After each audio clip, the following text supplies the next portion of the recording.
os celeiros, e eles são controlados por arcanjos. Ali, então, no seu universo, prezados ouvintes, é manipulado todas as plantas, o DNA de todas as plantas que existem em nosso mundo e que existem em outros mundos dentro do nosso vasto universo. Se você pensar que você está sozinho, você está como os padres, são medievais. As mentes, teve uma época que Galileu Galilei disse que a Terra era redonda. Ele foi mandado para a fogueira e ele teve que negar, dizendo que a Terra é quadrada, senão morria. Se você pensa que você é o centro do universo, que você é o único, você está enganado, meu amigo. Existem bilhões de mundos e o Shaul, o apóstolo Talmidim Shaul, ele fala isso em Hebreus e Yehudim, capítulo 11, onde ele fala de outros mundos. Exatamente, são bilhões e bilhões de mundos e ainda em nosso universo. Este universo que eu estou falando já é outro universo, que atravessado pelas águas, depois de muito tempo, você chega num portal e entra nesta dimensão dos Melahim celeiros. E lá do outro lado do rio, do outro lado do mar de cristal, você então encontra como os celeiros manipulam as sementes e vêm aos nossos mundos e cultivam as espécies, e eles também são conhecidos como os botânicos do universo. Porém, prezados telespectadores, se você por acaso viajar novamente e pensar em chegar no limite desse universo dos Melahim celeiros e viajar, você encontrar exatamente outro outra final, outro fim, e você encontra também água. Você então atravessa estas águas, e quando atravessa essas águas, passa o Melahim, ele consegue viajar na nossa língua 60 dias, bilhões de vezes do que a velocidade da luz, para atravessar exatamente este mar de águas, que são bilhões de vezes maior do que o nosso universo. E então eles conseguem chegar em um outro universo. É o segundo universo. Esse segundo universo, quando você sai das águas, a primeira recepção que você tem, prezado telespectador, é exatamente a figura de um portal lindo, magnífico, criado pelo Eterno. E logo você entra em um outro universo com mundos, com bilhanjos, todos banhados pela luz. Ali a matéria não pode existir, não pode habitar, porque a luz não permite. E então o Eterno criou outra dimensão, para que nesta dimensão a matéria espiritual possa então coadjuvantemente, junta com a luz, habitar harmonicamente. Isto é conhecido como o mundo espiritual. Quem habita, por exemplo, nesse segundo mundo, chama-se os sentinelas.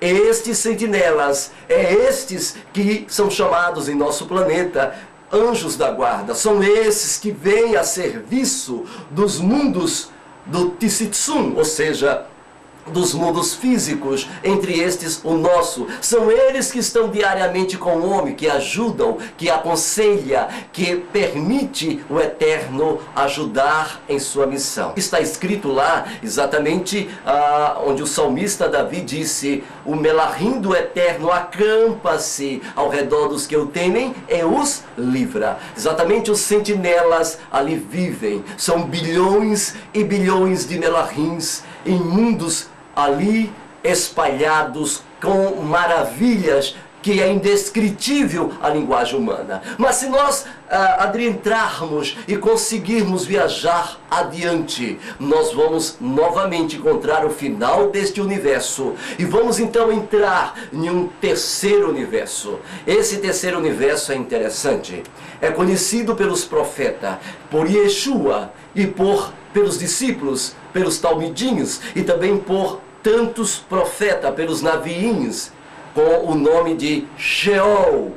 É o mundo do Sheol. que é traduzido como inferno. Na verdade, não tem nada a ver com o inferno, mas neste universo, prezados telespectadores, para aqueles que são ignorantes e não conhecem, é o mundo da punição. É o universo da punição, é o local, é o cárcere do universo. E é interessante que o terceiro universo e o quarto universo, eles não são atravessados por água, por dentro da água, mas eles são atravessados por fora da água. Exatamente, prezados telespectador, nós temos então exatamente o universo Sheol, numa base embaixo e o universo, o Sheol positivo em cima. Ou seja, são dois Sheol. O Sheol positivo e o Sheol negativo. O Sheol negativo é chamado o Sheol da punição. O Sheol positivo é chamado de Gan Eden. Gan Eden. Vamos ver aqui o que é que acontece. Exatamente quando o indivíduo é punido pelo Eterno. Quando diz a palavra do Eterno, ao homem é dado morrer uma só vez. E depois disso, o que, prezado telespectador? O juízo. Logo depois da morte, segue-se o juízo. Os Yahudim Natsiri, os costumes judaicos até hoje vistos numa sinagoga entre os judeus de Israel e também dos judeus antigos, são harmônicos e é o mesmo.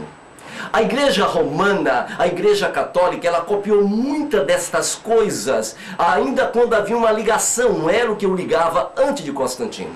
Você pode perceber, prezados telespectadores, que muitas coisas da igreja católica é uma das igrejas que mais que parece com o judaísmo antigo. E é exatamente a liturgia, a maneira de ser do padre católico. Perceba que quando ele está fazendo a missa, ele vira as costas. Exatamente como faz os judeus. Ele se vira para o lado de Jerusalém. Você perceba que a batina que eles usam até hoje era um protótipo da roupa sacerdotal que os judeus usavam dentro do templo. É impressionante, tanto quanto dentro das sinagogas. E alguns costumes, as ideias, eles tiraram da onde? É isso que constitui Babilônia. Babilônia, ela é, prezado telespectador, uma mistura.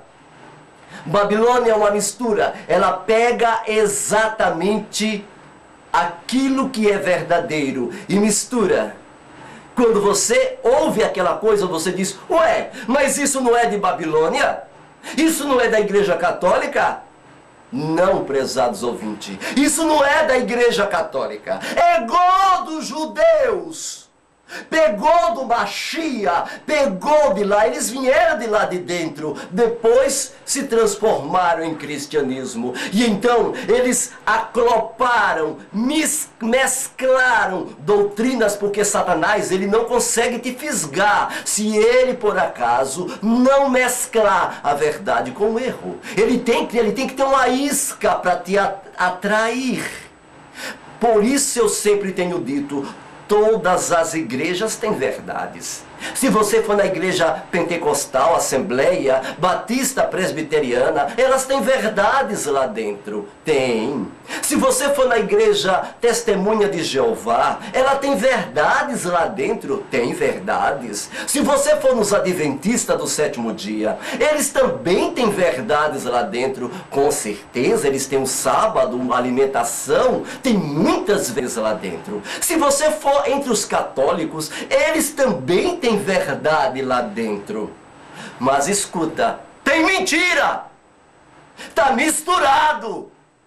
E vocês têm que saber o que é verdadeiro e o que é falso. Separar não é fácil, porque confunde a mente, você fica confusa ou confuso, você não sabe separar. Então vejamos o que acontece exatamente quando o homem vai para o Sheol.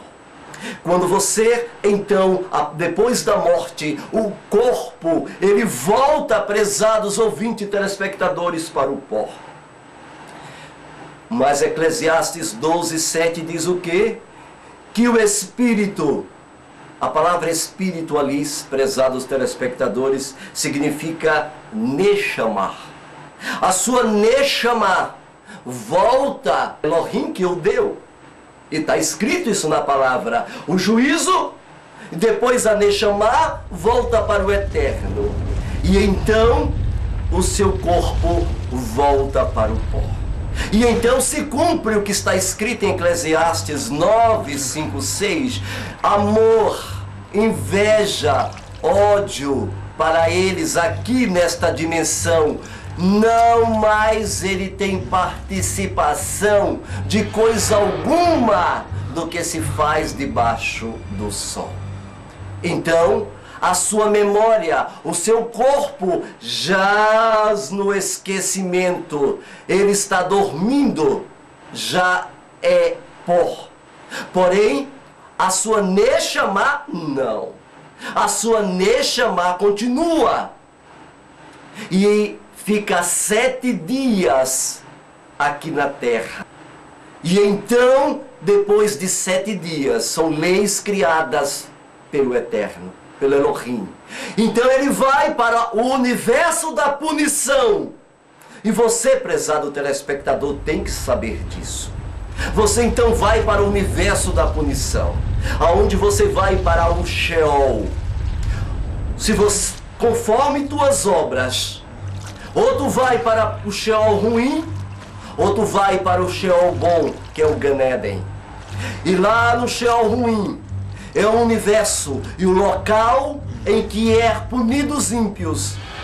Ao formato deste universo tem um formato de dragão.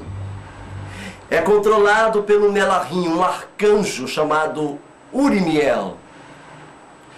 Urimiel tinha a serviço dele 5.000 Melahims, todos com formatos de leão, com suas roupas de fogo. Eles então colocam cada indivíduo em um local aonde o Eterno determina conforme a punição.